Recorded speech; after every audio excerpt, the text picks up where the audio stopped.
Epístola del apóstol San Pablo a los Corintios. 1 Corintios 2. Así que, hermanos, cuando fui a vosotros para anunciaros el testimonio de Dios, no fui con excelencia de palabras o de sabiduría, pues me propuse no saber entre vosotros cosa alguna, sino a Jesucristo y a este crucificado. Y estuve entre vosotros con debilidad y mucho temor y temblor, y ni mi palabra ni mi predicación fueron con palabras persuasivas de humana sabiduría, sino con demostración del Espíritu y de poder, para que vuestra fe no esté fundada en la sabiduría de los hombres, sino en el poder de Dios. La vez pasada terminamos el capítulo 1, vamos a rememorar. Versículo 28 decía: y lo vil del mundo y lo menospreciado escogió Dios, y lo que no es para deshacer lo que es. Dice que Dios escogió lo vil, lo menospreciado. Entonces uno tiene que pensar, si ustedes se creen escogidos de Dios, digo que se creen, porque todos tenemos que pensar si somos realmente escogidos de Dios. ¿Qué clase de personas somos para Dios? ¿Especiales o viles? ¿Qué les parece? ¿Somos gente especiales? ¿Gente de alta o viles? ¿Qué quiere decir viles de entrada?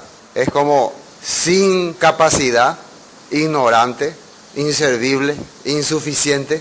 Pero qué raro que cuando a una persona, alguien le dice: vos sos un inservible, ¿cómo se siente?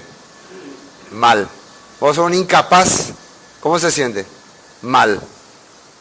Vos sos alguien que no sos suficiente para Dios, ¿cómo se siente? Mal. ¿Cómo normalmente la gente quiere que se le trate? Con toda la honra, con toda la gloria, con todo todo. No se le puede decir nada en su contra a su persona. ¿Por qué? Se hiere. ¿Eso qué quiere decir? Para Dios esa persona no se siente vil. Porque ¿quién es el que le va a menospreciar? ¿Quién es el que le va a tratar? No es que Dios me va a considerar, eres un vil. ¿Quién es el que nos considera vil para Dios? El mundo, la gente.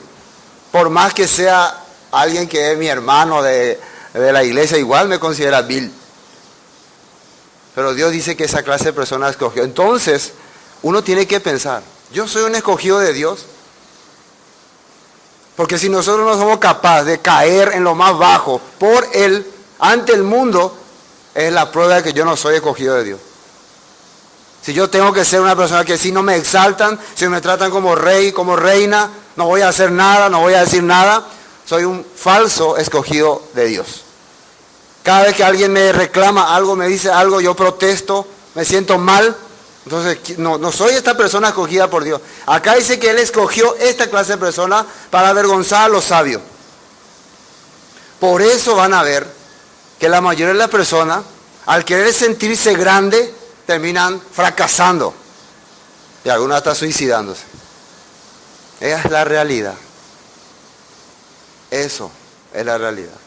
Por eso hay que entender este punto, que la vez pasada no nos alcanzó por falta de tiempo terminar. Bueno, y lo vil del mundo y lo menospreciado escogió Dios, dice. Así que cuando ustedes le empiecen a menospreciar a alguien, tienen que saber que a esa persona Dios le escogió. Cuando ustedes empiecen a bajonearle a alguien, tienen que saber que ese es un escogido de Dios. Así que tengan mucho cuidado. Eso tienen que saber, ¿no? Cuidadito. Cuando en sus corazones nazca tenerle en poco a alguien, le están menospreciando a alguien que Dios escogió. Esto no quiere decir que yo me tengo que calificar de vil, que conste eso, ¿no? Ay, yo soy un vil, no. Yo jamás puedo autocalificarme como vil. El ser humano en su naturaleza siempre quiere ser mejor, quiere estar bien. Es el mundo el que te va a considerar como vil. Y esa va a ser la prueba de que soy escogido o no. Después, ¿qué dice más? A fin de que nadie se jacte en su presencia, dice. Mas por Él estáis vosotros en Cristo, el Mesías Jesús, el cual nos ha sido hecho por Dios sabiduría, justificación, santificación y redención. Y las pasadas hemos hablado. ¿Por qué es que Él escogió a los más viles? Para que nadie se jacte. ¿Qué es jactarse? Para que nadie se sienta elevado, para que nadie se sienta especial ante nadie. Dios escogió a los más viles. Claro, el que no es escogido de Dios no tiene problema. Va a ser siempre elevado. Pero el escogido de Dios va a tener que calmar. Va a caer únicamente. No le queda otra. Pero miren lo que dice acá. Más, por Él estáis vosotros en Cristo Jesús, el cual no ha sido hecho por Dios sabiduría. Sabiduría viene, o sea, la sabiduría tiene alguien que tiene temor de Dios. No piensen que sabiduría es ser inteligente o tener la razón. ¿Qué es tener temor de Dios? Saber que si yo no ando conforme a su camino, conforme a su palabra, conforme a su deseo, corro el peligro de no ser parte de su pueblo. Ese es sabio. A ver, dígame uno sabio en la Biblia. Tamar, una mujer cananea, ¿era sabia o tonta? Y sus otros hijos de Judá, Onán, eran hijos de Judá, el linaje de Judá, pero eran tontos. Por eso, ¿qué le ocurrió? Murieron. Qué extraño, una persona que no tiene nada que ver con el pueblo de Dios, pero tuvo sabiduría, porque tuvo temor hacia Dios. Para blasfemar y murmurar tenía temor, porque sabía que de ese pueblo venía la bendición. Rahab también. Sé que el Señor le ha dado este pueblo, esta tierra, porque he visto el temor en la gente. Ella vio el temor en la gente, pero la gente era soberbia. Ustedes saben que la gente sabe que está Dios, pero es soberbia. Y sigue caminando con sus pasos igual. Aunque sabe que está mal lo que hace, sigue caminando así. Rahab ya vio eso en su pueblo, en su gente. Es lo mismo cuando ustedes ven, aunque sabe, oí con la Dios, pero sigue caminando en sus caminos, la destrucción está en sus puertas, según la Biblia. Eso Rahab veía por su pueblo. Tenemos a Ruth también, que prefirió seguir a Noemí que quedarse en su pueblo. En su pueblo tenía comodidad, bienestar, descanso, tranquilidad, todo, pero su pueblo no era bendito. Entonces aquí hay que tener sabiduría para elegir entre comodidad, seguridad, placeres, bienestar, heredera y ir a ser menospreciada, ser maltratada, ser una vil en un pueblo ajeno. Tenés que tener sabiduría para elegir esas cosas. ¿Qué creen si nosotros estamos en la posición de Ruth? ¿Qué elegiríamos? Quedarme en mi pueblo, quedarme con mi disfrute, con mi deleite carnal, que ir a ser menospreciado por otra persona, que ir a sufrir por ese pueblo de Dios. Ahí está. Eso es sabiduría. Hay que entender este punto. Ahora, también dice sabiduría, justificación. Justificación es que tenías culpa, eras culpable, pero Dios te dio su gracia, dándote el perdón. Ese es ser justificado. Así que una persona justificada es que sabe ya que era culpable, pero recibió la gracia. Entonces, ¿qué corazón tiene que tener? Si vos sabés que era culpable, que tenía culpa, y Dios te dio la gracia, a ver, ¿qué corazón tiene que tener? Dios ya me dio la gracia, yo ya estoy ya justificado, no tengo por qué rendirle cuenta a nadie. Él me justificó. Ese corazón, no.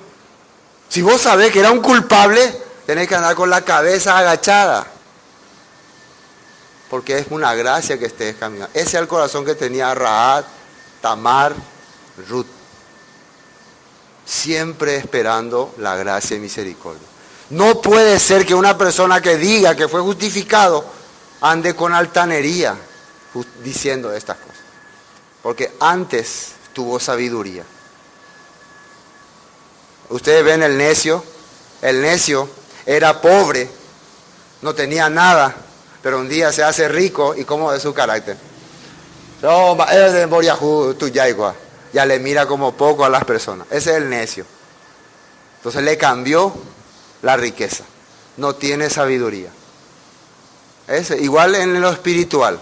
Era un sucio pecador que no tenía esperanza delante de Dios. Un día entendió en la teoría que Jesús justificó su pecado. Ya se siente el poderoso. El rey de reyes, señor de señores. Para menospreciar y atacar a cualquiera. Eso no es de Dios. Ya nosotros estamos aprendiendo aquí. Después, santificación. Y así nosotros fuimos justificados, que es perdonar nuestros pecados. ¿Para qué fue eso?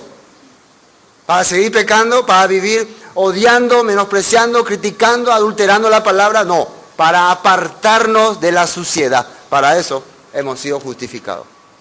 Santificación es salir de lo inmundo. No es estar en el culto con la Biblia abierta ahí, amén. Es salir de las cosas del mundo. No tiene chiste que uno en la iglesia sea buenito, pero después en la vida cotidiana sigue igual. Eso no tiene chiste. Estamos aprendiendo por qué Pablo le habla así a esta gente. Sabíamos el problema de la iglesia de Corinto. Cómo ellos se consideraban. Los muy espirituales, los que tenían muchos dones. Pero Pablo está diciendo, no sirve eso. Y finalmente, santificación y redención, que han sido perdonados de sus pecados. Para que, como está escrito, el que se gloríe, gloríese en el Señor. Y acá vamos a entender, gloríe es como, esa palabra quiere decir como, parece que se contradice, como que vos estés medio orgulloso. Quiere decir gloríe. La palabra gloríe es como que vos te sientas orgulloso. Y recién nomás estamos hablando que de ser orgulloso, hacer estas cosas está mal, y ahora decimos que para aquel que se gloríe en el Señor. ¿A qué se refiere Pablo cuando dice eso? Que si vos podés tener algún orgullo de algo, no sea nada que ver por tu persona, por tu ser, ni por tu carácter, ni por tu defensa, sino porque Dios te salvó. Solamente por eso. La única dicha que yo tengo en mi vida es que un día mi Señor me rescató de la esclavitud. Es la única cosa de la cual me puedo sentir orgulloso. Eso Pablo está diciendo. Así que ya ahí nosotros podemos entender. No hay nada que podamos jactarnos ante los demás, ante las demás personas. Por lo menos para Dios no sirve ninguna de esas cosas. Estamos viéndolo. Recuerden que Pablo le está hablando hacia Corintios porque ellos estaban exagerando. Y Corintio es típico de la iglesia actual de hoy. Es la característica de hoy. Es nuestro reflejo. Al estudiar la Biblia, la carta de Corintios, estamos estudiando nuestra vida. Por eso cualquier similitud no es mera coincidencia, es la realidad. Es la realidad de nuestra naturaleza. Tenemos que aprender entonces de esto. No sentirnos mal, al contrario, arrepentirnos para caminar conforme a lo que a Dios le gusta. ¿Por qué? Hoy ustedes están dando cuenta ante la palabra. Hoy. Mañana van a dar cuenta ante el Creador. Así dice la Biblia. Así dice. Bueno, ahora sí comenzamos capítulo 2. Así que hermanos, cuando fui a vosotros para anunciaros el testimonio de Dios, no fui con excelencia de palabras o de sabiduría, pues me propuse no saber entre vosotros cosa alguna sino a Jesucristo y a este crucificado. Cuando él se refiere a estas cosas, hay que entender que en aquel tiempo existía la Maseya Torah, la Alajá, el Shulchan Aruch, toda clase de interpretaciones y de ideología humana y de pensamientos judaicos, de filosofía que traían de aquí, traían de allá, traían un montón de ideas que Pablo podía usar porque él era un conocedor de todas estas cosas, pero él no usó nada de eso. Así que en vano uno va a traer toda filosofía y todas las cosas que del mundo aprendió. Uno tiene que traer ejemplo de vida. Si vos traes a Jesucristo crucificado, no quiere decir yo vengo a predicarle a Jesús que murió en la cruz. Eso no es lo que Pablo está diciendo acá. Porque, ¿se acuerdan que le dijo a los Gálatas? Con Cristo estoy juntamente crucificado y ya no vivo yo, dice. Sino vive Cristo en mí. Y lo que ahora vivo en la carne, lo vivo en la fe del Hijo de Dios, el cual me amó y se entregó por mí. Cuando dice lo vivo en la fe del Hijo de Dios, quiere decir, vivo conforme a lo que Él enseñó. Eso quiere decir. No es que vivo clamando solamente su nombre a los cuatro vientos y siendo totalmente opuesto a su vida. Pues hay que entender esto. Él viene acá, o sea, escribe esto, muestra su vida y le conocen los corintios. Él fue ejemplo, él estuvo casi 2 años en ese lugar. Ellos vieron cómo él vivía, él no les exigió, él no les mendigó a los de Corintios. Los de Corintios no tienen por nada que decirle, oreo de mantener, oreo de causa de vivir. No, yo no les pedí nada a ustedes, yo no les exigí nada a ustedes, yo solamente les prediqué la palabra. Vine y les presenté al Mesías. ¿Cómo se le presenta a una persona al Mesías? Con tu vida. Ustedes son sacrificio vivo. Así estaba diciendo Pablo al Romano. No le presentaba al Mesías con mucha doctrina y teoría y tu vida es un desastre. Eso es lo que le está diciendo.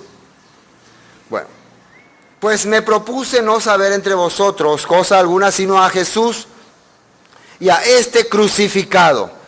Y estuve entre vosotros, fíjense lo que dice ahí, con debilidad y mucho temor y temblor. Y yo me preguntaba por qué Pablo estuvo así, con mucho temor y temblor. Porque la zona de los corintios, la gente de Corintio, escúcheme muy bien, era la gente más corrompida de esa época, más corrupta. Ahí había idolatría, pecado, a la gente le interesaba solamente el dinero, no le interesaba para nada las cosas de Dios. Entonces cuando Pablo predicaba, sabía que alguna persona tenía, muchas veces él estuvo dispuesto a renunciar, no, aquí yo no voy a poder estar. Un día el Espíritu de Dios le aparece y le dice, Pablo, no temas, predica, háblale a esta gente, porque aquí hay mucho pueblo mío, así le dijo. Eso le dio fuerza al apóstol Pablo. Al ver el ambiente, él quería renunciar. Esa es la característica de un predicador.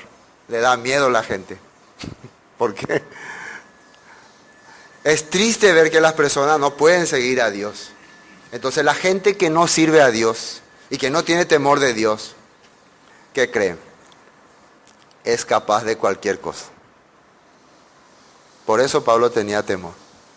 Cuando vos conoces personas que no temen a Dios, que no confían en la Escritura, son capaces de cualquier cosa. Por eso uno tiene que andar así, como un corderito en medio de lobos. Porque hoy están a tu lado, mañana pueden ponerte una granada. ¿Conocen esa granada que pisa y ¡pum! ¿Cómo se llama eso? Mina, mina. Y te llaman, vení nomás, ¡pum! Pablo así andaba acá. Esa era la característica. Ya vean que esta gente ni siquiera se preocupaba por su bienestar de él, ni por sus necesidades. Increíble, ¿no? Es el lugar donde más tiempo estuvo, donde más Dios le dio oportunidad de predicar. Porque ahí había la gente más corrupta. ¿A quién se parece? A los tiempos de hoy, a nuestra vida de hoy. Por eso les decía, se identifica mucho con nuestra vida. Hay que tener muy en cuenta ese punto. Yo, ¿quién soy realmente delante de Dios? Yo cuando me presente delante de Dios, ¿qué le voy a decir? Sí, Señor, yo viví conforme a tu palabra, yo caminé conforme a tu escritura, yo amé a la gente, yo serví a Dios, yo hablaré así, o no. Yo tengo que estar convencido de este punto. Yo, ¿quién fui en tu iglesia? Bueno, temor y temblor. Y ni mi palabra ni mi predicación fue con palabras persuasivas de humana sabiduría, sino con demostración del Espíritu y de poder. ¿Qué quiere decir esto de palabras persuasivas? Es como que vos le tratás de convencer a alguien a pesar de que sabe que es un desastre. Como tratando de encaminársele, tratando de que encaje. Entonces le mete ahí alguna filosofía, una ideología, algo para convencer. O sea que sos falso, pero trata de poner ahí, para seguir ahí en el ambiente, va a acomodar, ¿no? Pero totalmente falsos son. Pero Pablo no fue así. O sea que, no, yo vine y les prediqué lo que la Biblia dice. Y al que le quede el saco, que se lo ponga. Así es. Yo no vine acá a tratar de que ustedes me sigan. A tratar de mí, yo quiero que me sigan, que sean mis seguidores, quiero que prosperemos. No, le dijo la verdad. Y por eso el que tenía temor. Cuando vos le vas a decir la verdad a las personas, prepárate nomás, campo de fuerza. Porque son como bombas y ¡pum! Revienta. Entonces Pablo así dice, yo no usé eso. Vine simplemente y les dije la verdad. Por eso es que ellos muchas veces se cerraron. Pero claro, eso no quiere decir que en Corintios no hubo trabajo de Dios. Dios trabajó a pesar de eso. A pesar de todas esas cosas, había personas que amaban la palabra. Y uno de esos es el que le está acompañando aquí, al apóstol Pablo, Sóstenes. Bueno, dice más, para que con espíritu de poder. Este espíritu de poder, vamos a entender más adelante, porque muchas veces nosotros nos confundimos que el Espíritu tiene poder, se siente que cuando en la iglesia hay Espíritu, así no. O hay cambio, se ve el cambio. No, Este espíritu de poder quiere decir que cuando la palabra inspirada por Dios llegaba al corazón de las personas, había cambio en su vida. Eso quiere decir espíritu de poder. Transmitir algo que produce cambio en su vida. Con eso yo vengo. Entonces quiere decir, yo vengo con eso, quiere decir que yo soy la primera persona en que he experimentado ese poder. Y vamos a ver más adelante con los textos que vamos a usar para apoyar. Para que vuestra fe no esté fundada, y sabemos que es fe, emuná, fidelidad a la escritura, fidelidad a la palabra, eso es fe. Acá dice, como yo no vine con sabiduría humana ni palabras persuasivas, sino con demostración de espíritu y de poder, para que vuestra emuná, vuestra fidelidad a la palabra, no esté fundada en sabiduría de hombres, sino en el poder de Dios. Quiere decir que vos a una persona le podés enseñar todas las cosas, todo lo que sea, pero esa persona no observa ese cambio en tu vida primero, no hay demostración de poder. ¿Me entiendes? No sirve. Pablo está hablando claramente. Él se está poniendo como chivo expiatorio acá. Él está poniéndose como ejemplo. Muy difícil, ¿no? En nuestro caso, ¿no? Hablar así. Estamos un poco lejos. Pero Dios nos está enseñando el camino que tiene que tener un hijo de Dios verdadero. Yo tengo que tener vergüenza de presentarme a una persona sabiendo la vida corrupta que llevo. Primero tengo que observar mi vida.